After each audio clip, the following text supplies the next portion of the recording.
എല്ലാവർക്കും നമസ്കാരം. Food and ക്രാഫ്റ്റിലേക്ക് സ്വാഗതം.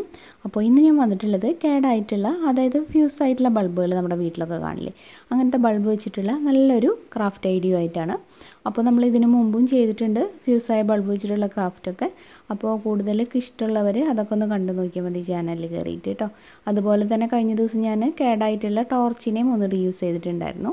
അപ്പോൾ ഒരുപാട് പേര് ചോദിച്ചിരുന്ന വീഡിയോ ആണത്. അപ്പോൾ ഇനിയും കാണാത്തവരൊക്കെ ഉണ്ടെങ്കിൽ ചാനലിൽ കയറിയിട്ട് ഒന്ന് ജസ്റ്റ് കണ്ടു നോക്കുക കേട്ടോ. എന്നിട്ട് അഭിപ്രായം പറയാൻ മറക്കരുത്. അപ്പോൾ നമുക്ക് ഇന്നത്തെ ഈ വീഡിയോ എങ്ങനെയാണ് എന്താണെന്നൊക്കെ നോക്കിയിട്ട് വരാം. അപ്പോൾ കണ്ടിട്ട് ഇഷ്ടമാണെങ്കിൽ പറയുക, അതുപോലെ തന്നെ നിങ്ങളുടെ ഫ്രണ്ട്സൊക്കെ ആയിട്ടൊന്ന് ഷെയർ ചെയ്യുക, അതൊന്നും മറക്കല്ലേ കേട്ടോ. അപ്പോൾ നമുക്ക് ഇന്നത്തെ വീഡിയോ തുടങ്ങാം. ഇതിന് വേണ്ടിയിട്ട് ഇതുപോലത്തെ ഒരു പഴയ ബൾബ് വേണം. പിന്നെ നമുക്ക് പഴയ മാഗസിൻ്റെ പേജുകളിൽ നിന്ന് കുറച്ച് റൗണ്ടുകൾ കട്ട് ചെയ്തെടുക്കണം കേട്ടോ. അപ്പോൾ ലൈറ്റ് കളറും ഡാർക്ക് കളറൊക്കെ മിക്സായിട്ട് റൗണ്ടുകൾ ഒരു മൂടി വെച്ച് വരച്ചിട്ട് കട്ട് ചെയ്തെടുക്കുക. അപ്പോൾ പണ്ട് നമ്മൾ കളറില്ലാത്ത, അതായത് പെയിൻറ്റ് ഇല്ലാത്ത ബോട്ടിൽ ആർട്ട് ചെയ്തത് ഓർമ്മയുണ്ട് നിങ്ങൾക്ക്. അപ്പോൾ അതിന് വേണ്ടിയിട്ട് ഞാൻ ഇങ്ങനെ ചെയ്തിട്ടുണ്ടായിരുന്നു. അപ്പോൾ നല്ലൊരു റെസ്പോൺസ് കിട്ടിയ വീഡിയോ ആയിരുന്നത്. അതിൽ ചെയ്ത അതേ ഐഡിയ പ്രകാരമാണ് ഞാൻ ഇതും അങ്ങനെ കട്ട് ചെയ്തെടുക്കുന്നത് കേട്ടോ. അപ്പോൾ കുറച്ച് നല്ല റൗണ്ട്സ് കട്ട് ചെയ്തെടുക്കുക. ഇനിയിപ്പോൾ നിങ്ങളുടെ കയ്യിൽ ഇതുപോലത്തെ മാഗസിനൊന്നും ഇല്ലയെന്നുണ്ടെങ്കിൽ നിങ്ങൾക്ക് കളർ പേപ്പറിൽ നിന്ന് ചെറിയ റൗണ്ടുകൾ കട്ട് ചെയ്തിട്ട് എടുക്കാം. പിന്നെ മാഗസിൻ ഉണ്ടെങ്കിൽ പിന്നെ അതിൽ നിന്ന് എടുക്കാമല്ലോ. നമുക്ക് കാശ് ചിലവില്ലാത്ത കാര്യമാണ് കളർ പേപ്പർ ചിലവാക്കണ്ടല്ലോ എന്ന് വിചാരിച്ചിട്ട് കേട്ടോ. പിന്നെ നമുക്കിത് നമ്മുടെ ഫെവിക്കോൾ വെച്ചിട്ടാണ് ഒട്ടിക്കേണ്ടത്. നമ്മുടെ ബൾബിൻ്റെ മോൾ ഭാഗത്തൊക്കെ ഒന്ന് കവർ ചെയ്യുക. അപ്പോൾ പണ്ട് ചെയ്ത ആ ബോട്ടിൽ ആർട്ട് ഓർമ്മയുള്ളവർക്കറിയാം, അതേപോലെ തന്നെ ഒട്ടിക്കുക. അപ്പോൾ ഒരു റൗണ്ടിൻ്റെ മുകളിലേക്ക് കുറച്ച് വെച്ചിട്ട് ഒട്ടിക്കണം കേട്ടോ, അല്ലെങ്കിൽ ആ ഒരു ഗ്യാപ്പ് വരില്ലേ. അപ്പോൾ അത് ഒട്ടിച്ച് കഴിഞ്ഞിട്ടുണ്ട്. ഇനി നമുക്ക് ലാസ്റ്റ് ഫെവിക്കോളും വെള്ളവും കൂടെ മിക്സ് ചെയ്തിട്ടൊന്ന് അടിച്ചു കൊടുക്കണം. അപ്പോൾ ഒരു വാർണിഷിൻ്റെ ഒരു എഫക്റ്റ് ഏകദേശം കിട്ടും. ഇനി നമുക്ക് അടിഭാഗത്ത് കുറച്ച് റെഡ് കളർ കൊടുക്കാം കേട്ടോ, അക്രിലിക് പെയിൻറ്റ്.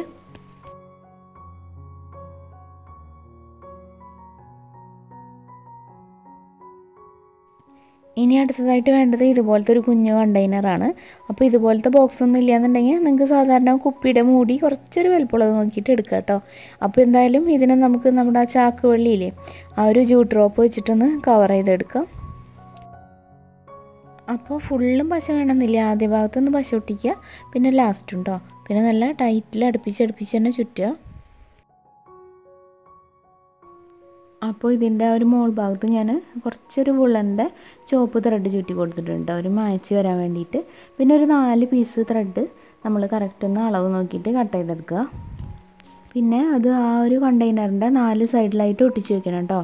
അതിൻ്റെ ഒരു സൈഡ് നമ്മുടെ ഈ ഒരു ബൾബിലും ഒട്ടിക്കണം.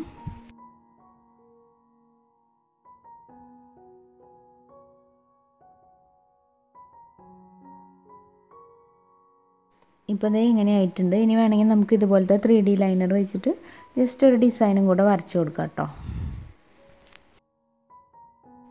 ഈ ഒരു ഡിസൈൻ കൊടുക്കുന്നതൊക്കെ നിങ്ങളുടെ ഇഷ്ടത്തിന് ചെയ്യാം കേട്ടോ.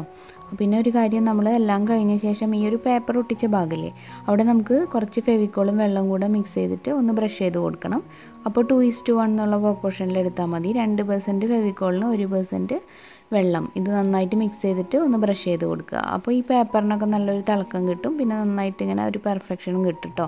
അപ്പോൾ അത് മറക്കരുത്. അപ്പോൾ ഞാനിതിലത് ചെയ്തിട്ടില്ല, അതെല്ലാം ഉണങ്ങിയിട്ട് ലാസ്റ്റ് ചെയ്യാമെന്ന് വിചാരിച്ചിട്ടാണ്. അപ്പോൾ ആദ്യം നമുക്ക് ഈ ഒരു 3D ലൈനർ വെച്ചിട്ടുള്ള പരിപാടി ഫിനിഷ് ചെയ്യാം. ഇത് തൂക്കിയിടാനായിട്ട് ഞാൻ കുട്ടികളൊക്കെ കളിക്കുന്ന ഒരു ടോയ് ഉണ്ടായിരുന്നു, ഒരു കീ ചെയിൻ മോഡൽ. അതിൻ്റെ ആ ഒരു മോൾ ഭാഗത്തെ കുളത്താണ് ഞാൻ എടുത്തിട്ടുള്ളത്, കണ്ടില്ലേ. അപ്പോൾ ഇങ്ങനെ എന്തെങ്കിലുമൊക്കെ സംഘടിപ്പിക്കാൻ പറ്റിയെങ്കിൽ നന്നായി. അതല്ലാന്നുണ്ടെങ്കിൽ നല്ലൊരു മാലയുടെ മുത്തെടുക്കുക, അതിൽ നമ്മുടെ ടാങ്കീസില്ലേ, നമ്മുടെ ഫിഷിങ്ങിനൊക്കെ ഉപയോഗിക്കുന്ന ആ ഒരു ത്രെഡ്, ട്രാൻസ്പാരൻ്റ് ആയിട്ടുള്ള ആ ഒരു ത്രെഡ് നന്നായിട്ടൊന്ന് ഒട്ടിച്ചു കൊടുത്താൽ മതി. ഒന്ന് കെട്ടിയിട്ട് ഒട്ടിക്കുക. അപ്പോൾ അത് നമുക്ക് നല്ല ഭംഗിയിൽ ഇതുപോലെ സെറ്റ് ചെയ്തിട്ട് വെക്കാൻ പറ്റും. അപ്പോൾ ഇങ്ങനത്തെ ആ ഒരു ഫൈനൽ ലുക്കാണ് ഉണ്ടാവുക ലാസ്റ്റ്, കണ്ടോ. അപ്പോൾ നമ്മുടെ എയർ ബലൂൺ എങ്ങനെയുണ്ട്, ഏകദേശം ആ ഒരു രീതിയിൽ എത്തിക്കാൻ പറ്റിയെന്ന് വിചാരിക്കുന്നു. അപ്പോൾ ഞാൻ നോക്കിയപ്പോൾ കുറേ ഇമേജൊക്കെ നോക്കിയപ്പോൾ ഇതുപോലെ ഇങ്ങനെ പല പല കളേഴ്സിലൊക്കെയാണ് റിയൽ ആയിട്ടുള്ള ബലൂൺസ് കണ്ടത്. അപ്പോൾ അത് വെച്ച് ഏകദേശം ചെയ്തതാണ് കേട്ടോ. അപ്പോൾ എല്ലാവരും ഇതൊന്ന് ട്രൈ ചെയ്ത് നോക്കുക. അപ്പോൾ ഇന്നത്തെ ഈ ഒരു ഐഡിയ നിങ്ങൾക്ക് എല്ലാവർക്കും ഇഷ്ടമായി എന്ന് വിചാരിക്കുന്നു. എല്ലാവരും ട്രൈ ചെയ്ത് നോക്കുക, എന്നിട്ട് പിക്ചേഴ്സൊക്കെ അയച്ചു തരാം കേട്ടോ. അപ്പോൾ ഇന്നത്തെ വീഡിയോ ഇഷ്ടമായാൽ എന്നും പറയുന്ന പോലെ ഇതിനൊരു ലൈക്ക് തരിക. ഇത് നിങ്ങളുടെ ഫ്രണ്ട്സും റിലേറ്റീവ്സും ഒക്കെ ആയിട്ടൊന്ന് ഷെയർ ചെയ്യുക. അതുപോലെ പുതുതായിട്ട് ആരെങ്കിലും നമ്മുടെ ചാനൽ ഇപ്പോൾ കാണുന്നുണ്ടെങ്കിൽ ഒന്ന് സബ്സ്ക്രൈബ് ചെയ്തിട്ട് നമ്മുടെ ഫാമിലിയിൽ ജോയിൻ ചെയ്യുക കേട്ടോ. സബ്സ്ക്രൈബ് ചെയ്യുമ്പോൾ ബെല്ലൈക്കൺ ക്ലിക്ക് ചെയ്യാനും ഓൾ എന്നുള്ളൊരു ഓപ്ഷൻ എനേബിൾ ആക്കാനും മറക്കരുതേ. എന്നാലേ കറക്റ്റായിട്ട് നോട്ടിഫിക്കേഷൻസൊക്കെ കിട്ടുള്ളൂ. പിന്നെ കഴിഞ്ഞ ദിവസം ഞാൻ അപ്ലോഡ് ചെയ്തിട്ടുള്ള വെച്ചിട്ടുള്ള കേടായിട്ടുള്ള ടോർച്ച് വെച്ചിട്ടുള്ള ക്രാഫ്റ്റ് ഐഡിയ കാണാത്തവരൊക്കെ കണ്ടു നോക്കുക കേട്ടോ. അതുപോലെ തന്നെ എക്സെൽ ഉപയോഗിച്ചിട്ട് മുട്ടത്തോട് വെച്ചിട്ട് ഈ പെയിൻ്റ് ഇല്ലാണ്ട് ഒരു ഐഡിയയും ഷെയർ ചെയ്തിട്ടുണ്ടായിരുന്നു. അതൊക്കെ ഒന്ന് കണ്ടു നോക്കുക, എൻ്റെ അഭിപ്രായങ്ങളൊക്കെ പറയാം. ഇനി മറ്റൊരു നല്ല വീഡിയോ ആയിട്ട് നാളെ വരാം. അതുവരെ എല്ലാവർക്കും നന്ദി. Keep watching, keep supporting. Thank you.